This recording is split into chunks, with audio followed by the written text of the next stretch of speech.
안녕하세요. 저는 평소에 다른 사람들의 사연을 보고 듣는 것을 좋아하는 평범한 아줌마입니다. 맨날 다른 사람 사연 듣기만 하던 제가 오늘은 제 사연을 좀 보내보려고 글을 적어봅니다. 부끄럽지만 저는 세상 물정 모르는 사람이었습니다. 어렸을 때 집이 꽤 잘 살았어요. 아버지가 사업을 하셨는데 큰 사업은 아니었지만 저희 식구 풍족하게 먹고 살 만큼은 되었거든요. 저는 그 집 외동딸이었습니다. 여느 부모님이 그렇듯 저를 정말 애지중지 키우셨습니다. 하고 싶은 거, 먹고 싶은 거 다 누리면서 행복하게 살았습니다. 그땐 그게 마냥 좋은 거라고 생각했는데 커보니까 그게 다 좋은 건 아니더라고요. 세상 무서운 줄 모르고 물정도 모르고 순진하게 그렇게 컸습니다. 8살 때부터 피아노를 쳤던 저는 어느새 전공까지 하게 되었습니다. 어느 대학의 유명한 교수님에게 과외를 받고 공부도 집에서 다 과외를 했습니다. 친구들을 만날 수 있는 곳은 오직 학교였습니다. 고등학교도 여고를 나왔어요. 또래 남자애들은 거의 보지도 못하고 살았고 학교 분위기도 말썽 피우는 애들은 거의 없고 공부하는 분위기였습니다. 통학도 아버지가 운전해서 해주셨고 피아노 과외 받는 것도 항상 어머니와 택시를 타고 갔습니다.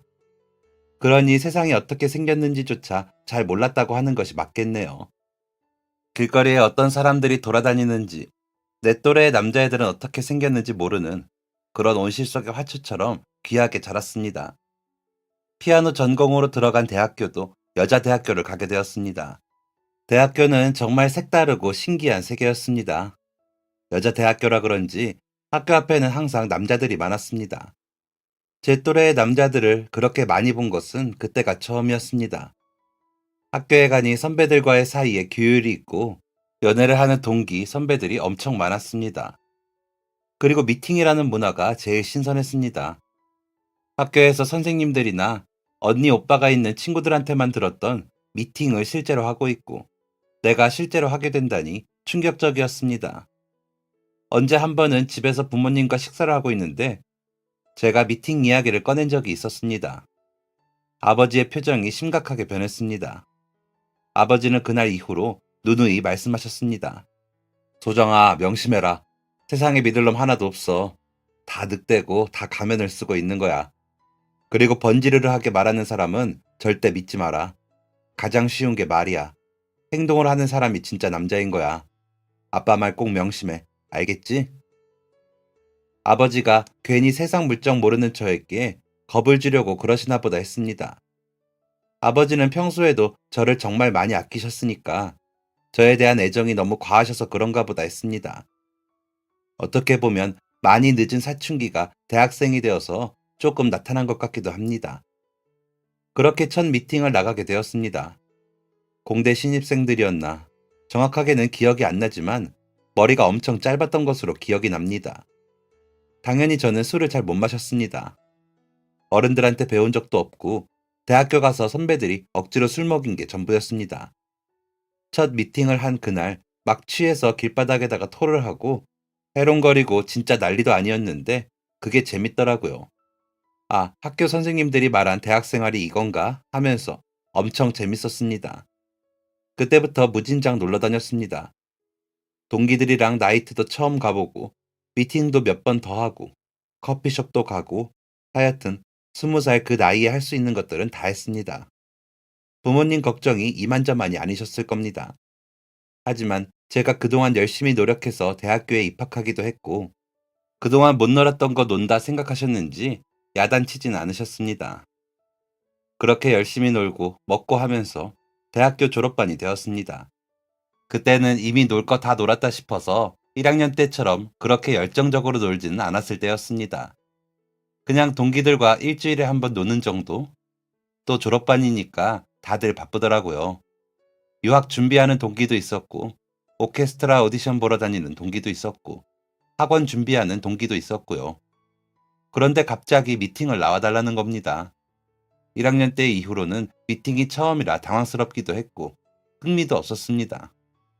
그리고 제가 대학교 들어갔을 때보다 살이 정말 많이 쪄서 10kg 넘게 쪘거든요. 그래서 외모에 대한 자신감도 없었고요. 그런데 다른 대학교 최대 남자애들인데 어렵게 미팅을 잡았다면서 한 명이 모자르니 자리만 채워달라는 겁니다. 졸업반의 미팅이라니 걔네들도 참 할 일 없다 하면서 부탁을 거절할 수 없어서 나가게 되었습니다. 자리에 나온 남자애들은 대부분 저희보다 3, 4살이 더 많았습니다. 군대를 다녀왔다가 이제 졸업반이 되었으니 당연했죠. 그런데 저희는 저희보다 나이가 많은 사람들이 처음이라 낯설더라고요. 그런 저희의 분위기가 읽혔는지 다들 재밌게 해주려고 노력했습니다. 유쾌하고 재밌는 사람들이었습니다. 그런데 그 중에서도 분위기를 잘 이끌어가면서 말을 참 잘하는 재밌는 사람이 있었습니다. 그래서 인기가 많았어요. 저희 동기 중 저 포함해서 6명이 나갔는데 3명이 그 사람에게 호감을 비쳤죠. 저는 자리만 채워주러 나간 거였기 때문에 눈치 봐서 슬슬 나가야겠다 생각했습니다. 그런데 그 남자가 저에게 관심을 보이더라고요. 너무 뜻밖이라 다들 놀랐습니다. 저랑 같이 나간 동기들 정말 예쁘게 생겼거든요. 그에 비하면 저는 살도 많이 찌고 예쁘지도 않았고요. 그런데 나를 왜? 하는 생각뿐이었습니다. 그런데 그 남자는 말을 참 뻔지르르 잘하며 저에게 호감을 사려 노력하더군요. 미팅 자리가 마무리되고 그 다음에 그 남자에게 몇 번 삐삐가 왔습니다. 그러다 커피숍도 같이 가게 됐고 밥도 먹게 되었죠. 그리고 저는 제 인생의 첫 연애를 시작하게 되었습니다. 그렇게 놀러 다니던 대학교 1학년 때도 겁이 많아 연애 한 번 한 적 없던 제가 졸업반이 되어서 체대에서 인기 많은 남자와 연애를 하게 된다니 주변 사람들이 모두 놀랐습니다. 노골적으로 네가 왜 좋대? 하는 사람도 있었고요. 그건 저 또한 의문이었습니다. 그렇게 좋다 좋다 하는데 뭐 어쩌겠어요. 그런가 보다 하고 믿었습니다. 저는 대학교 졸업 후 피아노 학원에 들어가서 일하게 되었고 남자친구는 태권도 학원 사범으로 일을 하게 되었습니다. 항상 인기가 많은 남자친구 때문에 불안했지만 남자친구는 자기는 저뿐이라고 말했습니다. 그 말을 믿고 결혼까지 했습니다. 부모님께서는 좀 더 신중히 생각하고 결혼하라고 하셨습니다. 하지만 다른 남자라고는 만나본 적도 없는 제가 이렇게 뚱뚱하고 못난 저를 사랑해주는 남자는 이 세상에 그 남자뿐일 거라고 생각했습니다. 아버지께서는 제 남자친구와 왠지 썩 내키지 않는다고 하셨지만 저는 되려 왜 그렇게 말을 하냐며 아버지에게 화를 냈습니다. 결국 부모님의 걱정을 뒤로 하고 저는 식을 올렸습니다. 그런데 결혼하고서 석 달이 지났는데 남편이 된 이 남자가 월급을 집에 안 들고 오더라고요. 생활비, 공과금, 경조사비 등등 모두 제 돈으로 했습니다. 왜 생활비를 보태지 않냐 물어보니 돈이 없다더라고요. 지금 태권도장이 힘드니 뭐니 하면서 핑계를 대길래 그땐 진짜 믿었습니다. 정말 말을 너무 잘했거든요. 그리고 결혼한 지 6개월이 되었을 때 저희 아버지 사업이 부도가 났고 남편의 민낯을 보게 되었습니다. 뭐? 부도? 아이씨, 그럼 내 빚을 누가 갚아주는데? 처음 듣는 얘기였습니다. 빚이라니 무슨 말을 하는 건지 이해가 되지 않았습니다. 남편은 버럭버럭 화를 내면서 저에게 모진 말들을 퍼부었습니다. 저를 처음 만났을 때 대충 알고 있었답니다. 저희 아버지가 사업을 하신다는 것을요. 미팅 나온 애들 중 가장 만만해 보이고 다루기 쉬워 보였답니다. 근데 결혼까지 할 줄은 몰랐대요. 가지고 있던 빚은 줄어들 기미를 보이질 않고 졸업 후 태권도장에서 일하며 새로운 여자를 만날 구실은 줄어들고 하는 수 없이 저랑 결혼했답니다. 자기 빚을 제가 갚아줄 거라 기대하면서요. 생활비는 모두 제 돈으로 하고 본인이 번 돈은 그냥 쓰거나 빚을 갚았대요. 빚이 얼마냐? 왜 빚이 있냐 물으니 1억 좀 넘게 있고 그냥 노는 데 썼대요. 대학생 때부터 그냥 흥청망청 노는 데에 썼답니다. 대학생한테 대출이 안 나오니 대부업체에서 빌렸고 갚질 못하니 빚은 계속 불어났답니다. 머리가 어질어질했습니다. 다 사실대로 얘기하고 나서 남편이 그러대요. 그런데 이제 무슨 상관이네요. 어차피 제가 갚아주지도 못할 거 아니냐면서 짜증나 죽겠답니다. 피아노 학원에서 얼마 버냐고 그거라도 보태랍니다. 장난합니까? 저 그 정도로 멍청이는 아닙니다. 양가 부모님한테 다 솔직하게 말하고 이혼했습니다. 제 결혼 생활은 6개월 만에 종지부를 찍게 되었습니다. 이혼 후 다시 부모님 곁으로 들어갔습니다. 아버지께 죄송하다고 했어요. 말만 뻔지르르 하는 사람 믿지 말라던 아버지 말을 듣지 않아서 죄송하다고요. 부모님 가슴에 대못을 받게 된 것 같아서 너무 죄송했습니다. 그 이후부터는 남자를 완전 못 믿게 되었습니다. 다 거짓말쟁이 같았거든요. 이혼 후 애군이라도 빠진 듯 아버지 사업이 다시 살아났습니다. 예전만큼은 아니지만 그래도 급한 불은 끄고 다시 자리를 잡으실 수 있게 되었습니다. 저는 학원에서 2년 정도 일을 하고 피아노 학원을 차리게 되었습니다. 제가 모은 돈에 대출을 조금 받아서 스스로 차렸습니다. 부모님께서 지원해 주신다는 걸 결단코 거절했습니다. 제 힘으로 하고 싶었습니다. 더 이상의 부모님 지원 없이 혼자 해나고 싶었습니다. 그렇게라도 해야 어른이 된 자식 노릇을 하는 것 같았으니까요. 인근의 초등학교와 유치원, 어린이집이 있는 상가 안에 작은 학원이었습니다. 피아노실은 4개뿐이었으니 그리 큰 학원은 아니었죠. 그런데도 근처에 피아노 학원이 몇 없어서인지 아이들이 꽤 와주었습니다. 제가 아이들을 참 좋아합니다. 몰랐는데 피아노 학원에서 일했을 때부터 아이들을 만나게 되었는데 너무 귀엽고 사랑스럽더라고요. 제 학원을 차린 후 귀엽고 손도 작은 유치원생들부터 초등학생, 중학생까지 있었는데 특히 마음이 많이 가는 아이가 있었습니다. 아이는 다소 젊어 보이는 아빠 손을 잡고 왔습니다. 5살이고 한글도 아직 못 배웠는데 피아노를 칠 수 있는지 아이의 아빠가 물어보더라고요. 아무래도 한글을 알면 조금 더 쉽게 접근할 수 있어요. 아, 그렇군요. 곤란하네. 왜 그러세요? 아이가 피아노를 꼭 배우고 싶다고 해서요. 어린이집에서 선생님이 피아노를 치는 걸 보고 자기도 하고 싶다고 하네요. 아예 할 수 없는 건 아니에요. 맡겨주신다면 아이가 흥미 느낄 수 있게끔 신경 써 볼게요. 아이의 아빠는 정말 감사하다며 아이를 잘 부탁한다고 했습니다. 그렇게 저와 수업을 하게 된 아이는 짧은 단발머리가 참 잘 어울리는 엄청 사랑스러운 아이였습니다. 자기 주장도 확실하고 자존감도 높고 말도 조리 있게 잘하는 똑부러지고 사랑을 많이 받은 티가 나는 아이였죠. 한글을 잘 모르니 아이와 피아노 건반을 두드리며 개 이름을 외우는 연습을 했습니다. 아이는 자기의 느낌대로 마구마구 피아노를 두드리는 것을 좋아했습니다.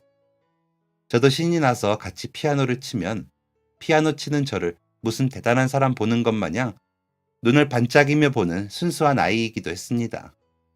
그런데 어느 날이었습니다. 어린이집을 다녀온 아이가 가방에서 그림을 꺼내서 보여주었습니다. 가족 그렸어요. 잘 그렸다고 칭찬받았어요. 보세요, 선생님. 아이는 크레파스와 색연필, 사인펜으로 그린 그림을 제게 내밀었습니다. 그림의 왼쪽 밑에는 사진이 붙어 있었고요. 사진 아빠가 챙겨줬어요. 선생님이 가족 사진 가져오라고 하셔서요. 제가 따라 그렸어요. 그런데 사진에는 아빠와 아이 둘뿐이었습니다. 그림에도 마찬가지였고요. 사실 그 전부터 대충 예상은 하고 있었습니다. 아이가 엄마 이야기를 하는 것 본 적이 없고 제가 한 번도 엄마를 본 적이 없었거든요. 매번 아이의 아빠가 아이를 데려갔고 데리고 왔습니다. 아이의 아빠가 다리가 좀 불편한지 한쪽 다리를 살짝 절거든요. 속으로 아이 아빠가 다리 불편하신데 아이 엄마는 한 번도 안 오네 라고 생각하고 이상하다고 여겨진 적이 있었습니다. 혹시나 실수를 할까봐 아이와 아이 아빠 앞에서 절대 엄마라는 단어를 꺼내지 않았는데 역시 예상했던 것이 맞았습니다. 아이도 아이 아빠도 힘들겠구나 생각했습니다. 알고 보니 아이의 아빠는 저와 같은 상가 1층에서 문구점을 운영하고 있었습니다. 그래서 아이를 어린이집에서 데려오고 학원을 데려다 줄 수 있었던 거고요. 저희 학원 옆 논술학원 선생님한테 들어서 알게 되었죠. 그리고 또 알게 된 사실이 있는데 그 아이 아빠가 인품이 좋기로 상가 내에서 소문이 자자하다는 것입니다. 사람들한테 참 인사 잘하고 누가 시키지도 않았는데 잊을만 하면 상가 내 청소도 하고 문구점 오는 애들한테도 친절하고 자식에 대한 애정이 남다르다고 했습니다. 솔직히 그때는 별 생각 없었습니다. 그냥 그렇구나. 어쩐지 인상이 좋아 보인다 했는데 인품도 좋으시구나 라고 생각했습니다. 남의 말에 휘둘리지 않으려고 제가 직접 보고 겪은 게 아니고 누가 하는 말은 잘 안 믿으려고 했을 터라 더 흘려들었던 것 같습니다. 그러다가 그 소문이 정말 사실이라는 것을 알게 된 사건이 있었습니다. 아니, 그 소문보다 훨씬 더 훌륭한 사람, 훌륭한 아빠라는 것을 알게 되었습니다. 어느 날 학원으로 전화가 왔습니다. 선생님, 저 수인이 아빠입니다. 지금 수인이가 다쳐서 학원에 못 나갈 것 같아요. 제가 지금 정신이 없어서 이따 다시 연락드리겠습니다. 아이의 아빠는 평소에 말수가 적은 편이었습니다. 항상 차분한 태도였던 사람이 그렇게 다급한 목소리로 전화를 한 걸 보면 보통 일은 아니라고 생각이 되더라고요. 걱정이 됐습니다. 아이는 어떻게 된 건지, 괜찮은 건지요. 늦은 밤 학원 문이 닫기 직전에 아이의 아빠가 학원으로 찾아왔습니다. 수인이 아버님, 안 그래도 연락 기다리고 있었어요. 수인이는요? 많이 다쳤나요? 날이 좋아서 어린이집에서 놀이터를 나갔는데 수인이가 신나게 그네를 타고 놀다가 그네에서 떨어져서 다리가 부러졌다고 했습니다. 그네를 높게 탄 건 아니었는데 부웅 날아오르면서 떨어지다가 앞에 지나가던 친구랑 부딪히고 한 바퀴를 굴렀다고 하더라고요. 바로 구급차를 타고 병원으로 갔고 결국 입원을 해야 한다고 했답니다. 그 작은 아이가 얼마나 아팠을까 걱정이 되더라고요. 하지만 아이의 아빠만큼은 아니었겠죠. 아이의 아빠는 오늘 하루가 얼마나 고단했는지 온 얼굴로 드러내고 있었습니다. 급하게 가느라 문구점 문도 제대로 못 닫아서 문 닫고 집에 들려 짐 챙겨서 다시 병원에 가야 한다고 하더군요. 얼른 가보시라고 병문안 꼭 가겠다는 말을 나누고 그렇게 헤어졌습니다. 마음이 영 편치 않았던 저는 다음날 아이의 병원에 가보았습니다. 고작 1m밖에 안 되는 작은 아이가 다리에 깁스를 하고 병실에 누워있는 모습을 보니 안쓰럽더라고요. 그런데 더 놀라운 모습은 아이의 아빠였습니다. 아이 아빠는 아이에게 아주 다정하게 책을 읽어주고 있었습니다. 누구보다 재밌게, 누구보다 정성스럽게요. 아이 아빠가 책을 재밌게 잘 읽으니 다른 침대에 있던 아이들이 모여들었습니다. 아이 아빠는 누구 하나 소외되지 않게 책을 잘 보이게 들어 보이고 다시 이야기를 시작했습니다. 그런 모습은 처음 보는 것이었습니다.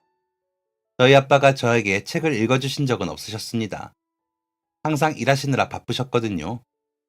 아빠도 저렇게 책을 읽어줄 수 있구나 하면서 신기하기도 했고 그 모습에서 아이 아빠가 아이를 얼마나 사랑하는지가 보여서 너무 애틋한 감정까지 들었습니다. 정말 멋있다고 생각했습니다. 그날 그런 모습을 본 뒤 이틀 뒤에 아이 아빠가 학원으로 찾아왔습니다. 그런데 아이 아빠가 머뭇거리면서 한 질문이 정말 느닷없어서 놀랐습니다. 저 피아노를 좀 배울 수 있을까요? 너무나도 뜻밖의 질문에 순간 말문이 콱 막혔습니다. 저는 제가 잘못 들었나 싶어서 다시 되물었습니다. 하지만 제가 잘못 들은 것이 아니었습니다. 이번에도 아이 아빠의 질문은 같았습니다. 그리고 사정을 설명하더군요. 수인이가 한 달쯤 입원을 해야 하는데 피아노 학원 못 오는 걸 가장 아쉬워하더라고요. 피아노 치는 것도 그립고 특히나 선생님의 연주를 보지 못해서 아쉽다고. 그래서 제가 좀 배워서 수인이한테 쳐줄까 싶은데 그래도 괜찮을까요? 물론 수업료는 정확하게 지불할게요. 아픈 아이에게 들려주고 싶어서 피아노를 배우는 아빠라. 세상에 이런 아빠가 어디 있을까 싶었습니다. 그 따뜻한 마음에 감동을 받은 저는 최선을 다해서 알려드리겠다고 했습니다. 지금이야 제 연주를 듣고 싶으면 동영상을 찍어도 되지만 그때가 벌써 20년 전이니까 동영상 같은 게 있을 리가 없잖아요. 그래서 아이 아빠가 직접 병원에서 아이에게 연주해 주려고 했던 겁니다. 그날부터 아이 아빠와의 수업이 시작되었습니다. 아이 아빠는 개 이름도 모르는 사람이었는데 정말 열심히 연습했습니다. 아이가 낮잠을 자는 오후에 수업을 했는데 수업이 끝난 후에도 남아서 몇 번이나 더 피아노를 쳐보고 문구점에서 파는 멜로디언도 가져와서 연습을 했습니다. 딸에 대한 사랑이 정말 크구나. 저런 애정을 받는 아이는 얼마나 행복할까 생각했습니다. 그리고 저도 모르는 사이에 점점 그 사람에게 마음이 가게 되었습니다. 남자 같은 건 다시는 안 만난다. 믿지도 않는다 결심했는데 사람 마음이 어쩔 수가 없었습니다. 자꾸 생각나고 보고 싶은 마음은 제 뜻대로 되지 않았습니다. 자기의 딸을 위해 물불 가리지 않는 모습이 정말 멋있어 보였습니다. 말로만 떠드는 게 아닌 직접 나서서 행동으로 보여주는 것이 존경스러웠습니다. 그리고 끝나지 않을 줄 알았던 한 달간의 레슨이 끝이 났습니다. 아이의 아빠는 아이가 태어나는 날 깜짝 선물로 피아노 연주를 준비했습니다. 엉성하고 짧은 동요였지만 비록 멜로디언으로 연주하는 게 최선이었지만 아빠의 연주를 들은 아이는 정말 행복해했습니다. 제가 그날 아이의 퇴원을 축하한다는 핑계로 아이 병원에 가서 연주 현장을 봤거든요. 아이도 아빠도 그 누구보다 행복한 표정을 짓고 있었습니다. 그리고 아쉬웠습니다. 이제 아이 아빠와의 수업이 끝이 났으니까요. 이제 수업은 끝이네요. 네, 이제 저 대신 수인이가 가서 수업을 받겠네요.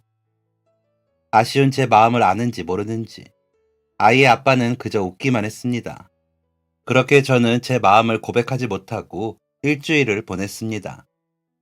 그런데 아무리 생각해도 100번, 1000번 생각해도 저렇게 괜찮은 남자를 놓치는 건 너무너무 아쉬울 것 같았습니다.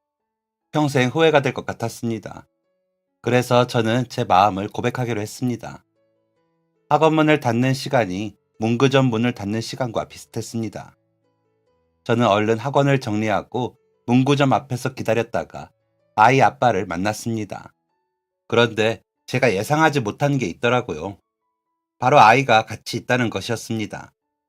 저는 아이 보고 싶어서 왔다는 핑계를 대고 또 며칠 고백을 못했습니다. 그러다 도저히 안 되겠다 싶어서 아침 대바람부터 문구점에 찾아갔습니다. 그리고 그냥 눈 질끈 감고 고백했습니다. 좋아한다고요. 한번 만나보고 싶다고. 아이 아빠가 엄청 당황하더라고요. 그때 마침 손님이 오는 바람에 제 고백은 그렇게 대답도 듣지 못하고 끝나고 말았습니다. 그리고 일주일째 아이 아빠가 아무 말이 없었습니다. 아이를 학원에 데려다 줄 때도 눈도 못 마주치고 주랭랑을 치더라고요. 아, 나 차였구나 생각하던 찰나였습니다. 아이 아빠가 학원에 찾아왔습니다. 저 아시는지 모르겠지만 저 사별했어요. 아이 엄마가 아이 낳고 바로 세상을 떠났거든요. 저는 아내를 떠나보낼 준비도 못했고 아이를 혼자 키울 준비도 못한 채 이렇게 혼자 아빠가 되었어요. 그래서 누구를 사랑하고 지키는 게 많이 무섭고 어려워요. 정말 차였구나 생각했습니다. 하지만 뭐라고 조를 수도 없는 상황이었습니다. 아이 아빠가 사별을 한 줄은 몰랐거든요. 특히 아이를 보고 있으면 아이가 너무 밝고 그런 얘기를 전혀 안 해서 그런 아픔이 있는 줄도 몰랐습니다. 마음을 다잡고 고개를 끄덕이는데 아이 아빠가 다시 말을 이었습니다. 그리고 그 말은 정말 뜻밖이었습니다. 그래도 해볼게요. 저도 선생님이 좋습니다. 너무 깜짝 놀라서 저도 모르게 소리를 질렀습니다. 아이 아빠는 천천히 제 앞으로 걸어와서 뒤에 숨겨두었던 꽃을 한 송이 내밀었습니다. 고백인데 빈손으로 오기 뭐해서요. 그렇게 저와 아이 아빠의 연애는 시작되었습니다. 아주 비밀리에 말이죠. 특히나 아이에게는 절대 들키지 않으려고 노력했습니다. 아직은 앞으로의 미래가 확실하지 않잖아요. 저희가 결혼을 할지 안 할지요. 혹여나 결혼까지 가지 않고 연애로 끝나게 된다면 어린아이한테 상처가 될까 싶어서 최대한 숨겼습니다. 하지만 저희의 마음은 그 걱정만큼 얄팍하지 않았습니다. 아이 아빠는 소문대로, 그리고 제가 본 대로 정말 훌륭한 사람이었습니다. 알고 보니 다리를 다치게 된 것도 아이가 갓난아기였을 때 유모차랑 오토바이랑 치일 뻔한 걸 막다가 다친 거였더라고요. 아이 아빠와 시간을 보내면 보낼수록 제 마음에는 확신이 생겼습니다. 저희는 재혼을 하기로 했습니다. 아이가 7살 때 저희가 서로 사랑하고 있다는 사실을 알려주었고 천천히 아이의 마음을 열려고 노력했습니다. 저와 아이는 이미 아는 사이고 아이가 저를 좋아한다고 하지만 선생님으로 받아들이는 것과 엄마로 받아들이는 것은 완전히 다른 이야기잖아요. 혹시 아이가 저를 싫어하면 어쩌나 걱정을 많이 했습니다. 처음엔 저희 사이를 얼떨떨해 하던 아이도 서서히 저에게 마음을 열게 되었고, 아이가 8살이 되었을 때 저희는 가족이 되기로 했습니다. 따로 결혼식은 올리지 않았지만 예쁜 웨딩드레스와 턱시도 입고 아이까지 같이 셋이서 웨딩 화보 겸 가족 사진도 찍었습니다. 사실 제가 재혼한다고 했을 때 부모님께서 걱정이 이만저만이 아니셨습니다. 제가 또 이상한 놈 만나서 결혼할까 봐요. 그리고 또 제 아이가 아닌 남의 아이를 키워야 한다고 했을 때 부모님 입장에서는 속이 썩으셨을 법도 하죠. 하지만 남편이 저희 부모님께 인사를 드리러 갔던 날, 부모님께서는 그날 이후로 반대하는 말은 한마디도 안 하셨습니다. 남편 보고 아버지가 딱 한마디 하시더라고요. 사람이 참 됐다고요. 상처를 이겨내고 몇 번이고 고민해서 내린 결정이었는데 이전 같은 실수는 하지 않았습니다. 제 눈이 정확했습니다. 어머니께서도 남자 혼자 아이 키우느라고 고생이 많겠다면서 잘 먹이라면서 갈비도 재워서 주시고 아이 옷이랑 학용품도 사주곤 하셨습니다. 열심히 키운 나이 헛먹은 외동딸 2번이나 시집 보내기 쉽지 않으셨을 텐데 저희 부모님께도 정말 정말 감사드립니다. 그리고 진짜 많이 효도해야겠다고 마음먹었습니다. 진짜 꼭 효도해야지 했습니다. 행복한 일만 기다리고 있을 줄 알았던 결혼 생활의 시작부터 너무 힘든 일이 생겼습니다. 저희 부모님이 사고로 돌아가시게 되었습니다. 그때 정말 힘들었고 남편에게 정말 많이 고마웠습니다. 제가 외동딸이잖아요. 남편이 없었으면 운구도 어떻게 해야 하는지도 모르고 장례 절차도 하나도 모르고 상주 자리도 혼자 지킬 뻔했는데 남편이 다 맡아서 해주었습니다. 정말 든든한 우리 남편. 그때만 생각하면 너무 고맙습니다. 부모님이 돌아가시고서 제가 많이 힘들어하니까 제 제자였다가 딸이 된 아이가 저를 많이 위로해 주었습니다. 결혼하고서부터 아이가 저한테 곧바로 엄마라고 부르기 시작했거든요. 참 고맙죠. 엄마, 많이 힘들어요? 엄마, 밥은 먹었어요? 엄마, 제 침대에서 같이 잘래요? 엄마, 노래 불러줄까요? 힘들어하는 저를 위로해 주려고 얼마나 애쓰던지. 그 모습이 너무 예쁘고 참 고마웠습니다. 덕분에 힘들던 제 마음도 많이 회복을 했고요. 남은 가족들에게 더 충실해야지 마음먹게 되었습니다. 그런데 저희 부모님이 돌아가시고 한 달쯤 지났나? 그맘때부터 아이가 저와 남편에게 한 가지 제안을 했습니다. 아이는 빈 공책과 연필 한 자루를 가져와서 저희 앞에 앉았습니다. 그리고는 이렇게 말하더라고요. 저 돈이 필요해요. 그런데 저는 일을 못하니까 엄마 아빠가 돈을 주세요. 제가 친구한테 물어보니까 착한 일 하면 용돈 받는다고 하더라고요. 저도 착한 일 할게요. 용돈 주세요. 너무 귀여워서 피식 웃음이 나왔습니다. 한글도 모르던 5살 때 봤는데 언제 초등학생이 되어서 용돈을 달라고 하는 건지 아이의 행동이 그저 귀엽기만 했습니다. 저와 남편은 알겠다고 했습니다. 아이와 함께 상의해서 어떤 일을 하면 용돈을 줄지 적어보았습니다. 신발장 정리 300원, 아빠 흰머리 하나에 20원, 책상 정리 300원, 빨래한 양말 맞추기 200원, 대충 이런 것들이었습니다. 그 나이 때 아이들이 할 수 있는 작지만 성취감 있는 일들이었습니다. 저희 아이가 부지런하기도 하고 끈기도 있어요. 욕심도 적당히 있고요. 착한 일을 꽤 꾸준히 하더라고요.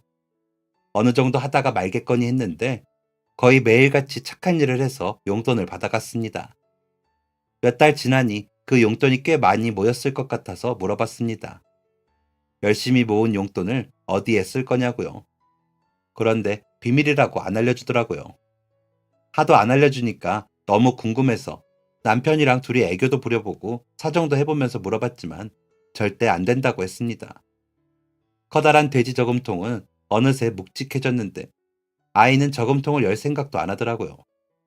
저는 기껏해야 사고 싶은 인형이 있다던가 먹고 싶은 게 있어서 모으는 줄 알았는데 아이에게는 다른 생각이 있는 것 같았습니다. 그게 뭘까 너무 궁금했지만 아이가 절대 안 알려주니 어찌할 방법이 없었죠.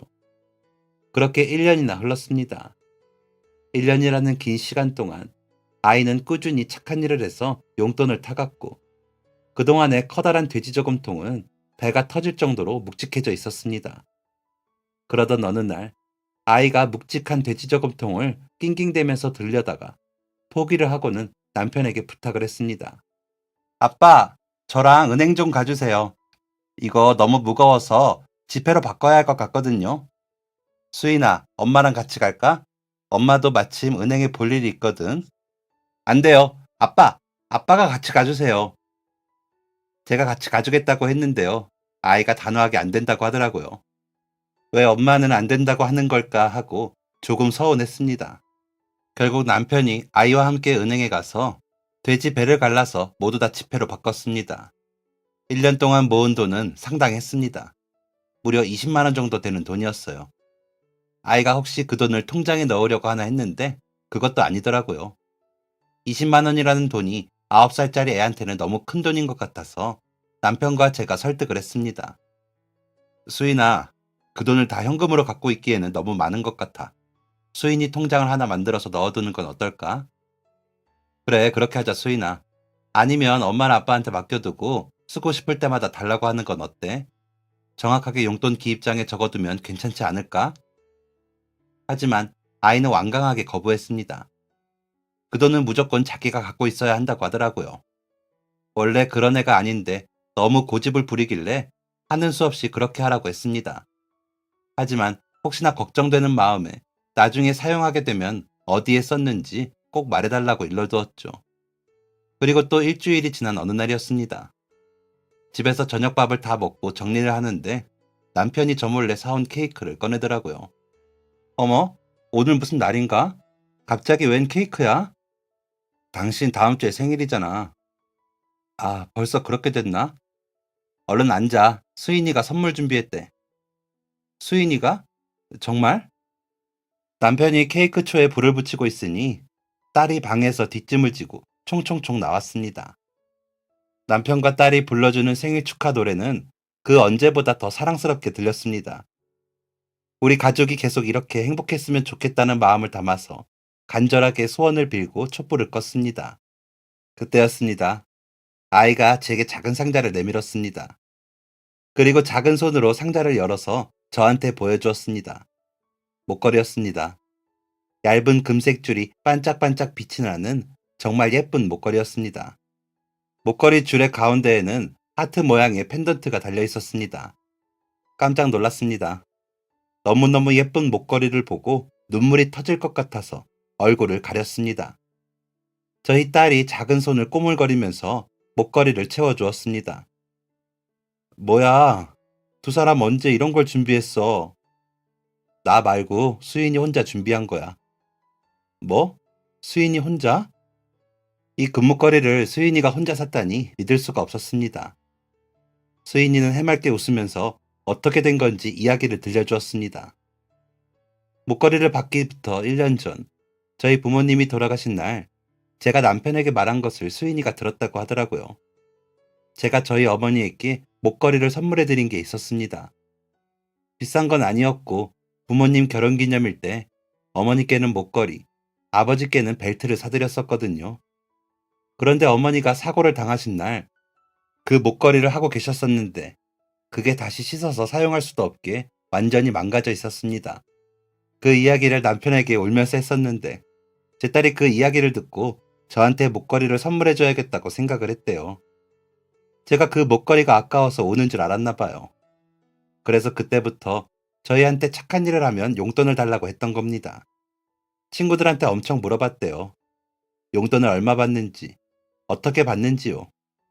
그래서 그날부터 착한 일도 하고, 원래 일주일에 1,000원씩 주던 용돈도 안 쓰고 아끼면서 하루에 500원씩 모았다는 겁니다. 오롯이 제 목걸이를 사주기 위해서 말이죠. 그리고 1년이 좀 더 지나고 제 생일이 되었을 때 이번이 기회라고 생각했답니다. 그래서 학교 주변에 있는 금은방들을 돌아다녔대요. 그러다가 하트 목걸이를 발견했고 그 목걸이를 꼭 사야겠다고 마음먹었다는 겁니다. 그래서 금은방 아저씨에게 이거 우리 엄마 사줘야 한다고 했는데 아저씨가 이상하게 여긴 거죠.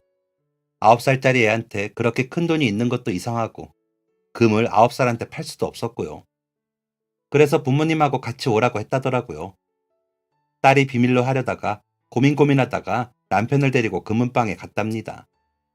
그런데 그 목걸이를 사기에는 돈이 좀 부족하더래요. 딸에게는 20만 원 정도의 돈이 있었고 부족한 돈은 6만 원 정도였답니다. 남편이 돈을 보태줄 테니 목걸이를 사자고 했는데 저희 딸이 그건 절대 안 된다고 했대요. 그러더니 그 금은방에서 갑자기 종이를 꺼내고서는 한 10분 동안 낑낑거리면서 뭔가를 적고 지우고 그러다가 계산기까지 꺼내서 뭘 끄적댔답니다. 그러더니 금은방 사장님한테 이렇게 말했대요. 사장님, 제가 지금은 6만 원이 없지만요. 맨날 500원씩 4개월을 모으면 6만 원이 생기거든요. 제가 하루도 빼먹지 않고 와서 500원씩 드릴 테니까 외상해 주시면 안 될까요? 제발 부탁 좀 드릴게요. 이 말을 듣고 그 자리에 있던 남편과 금은방 사장님, 직원까지 다 박장대소를 터뜨렸대요. 결국 딸아이의 마음에 홀랑 넘어간 금은방 사장님이 그렇게 해주기로 하셨고 아이가 저에게 목걸이를 선물하게 된 것이었습니다. 어떻게 그런 생각을 할 수 있는지 너무 기특하고 너무 감동적이고 너무 예쁘더라고요. 목걸이를 손으로 꼭 쥐고 울먹거리면서 아이한테 말했습니다. 너무 고마워, 수인아. 엄마가 받은 선물 중 가장 좋은 선물이야. 오늘 정말 최고의 하루다. 금은방 사장님에게 엄마가 대신 나머지 목걸이 값을 드리면 수인이가 싫어하려나? 제 말이 끝나기도 전에 딸아이가 그건 절대 안 된다고 자기가 모두 갚겠다고 하더라고요. 그래서 그럼 제가 금은방 사장님께 너무 감사하니까 같이 가서 인사드리자고 했습니다. 그리고 그 다음날 금은방을 찾아갔죠. 아이고, 꼬마 손님 오셨군요. 오늘은 엄마랑 같이 왔구나. 이야, 목걸이가 정말 잘 어울리시네요. 따님이 안목이 있어요. 금은방 사장님께서 호탕하게 웃으시며 딸아이를 반기자 딸아이가 주머니에 있던 500원을 사장님께 드리고 공책에 체크를 했습니다. 참 야무지게도 말이죠.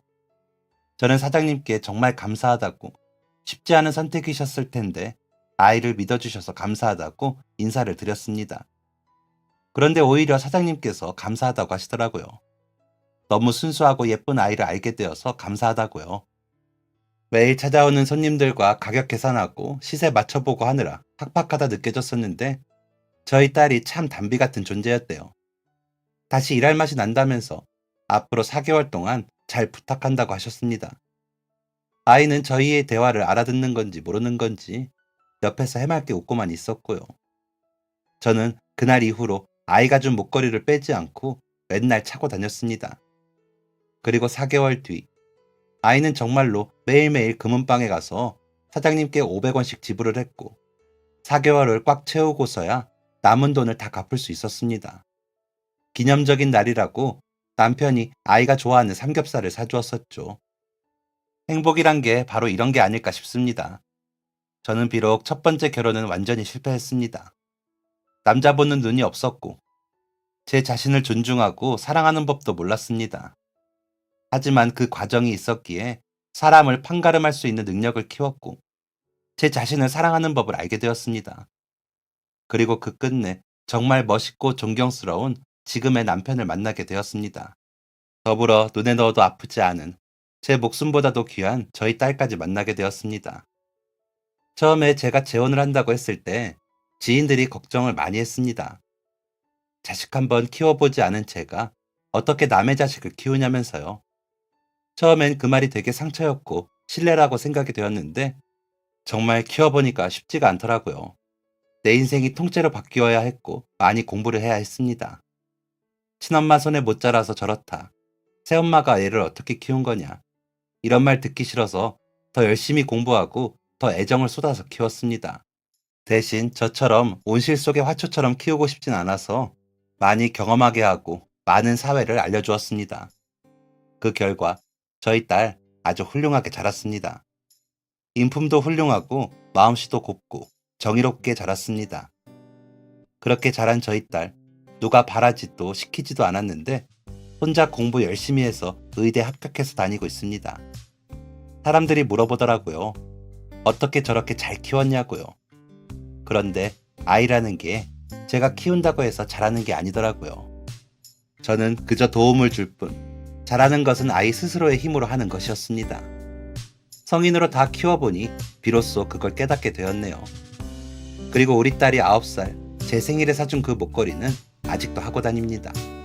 딸이 새 목걸이 사줄 테니 그만 좀 하고 다니라고 해도 저는 이게 참 좋습니다.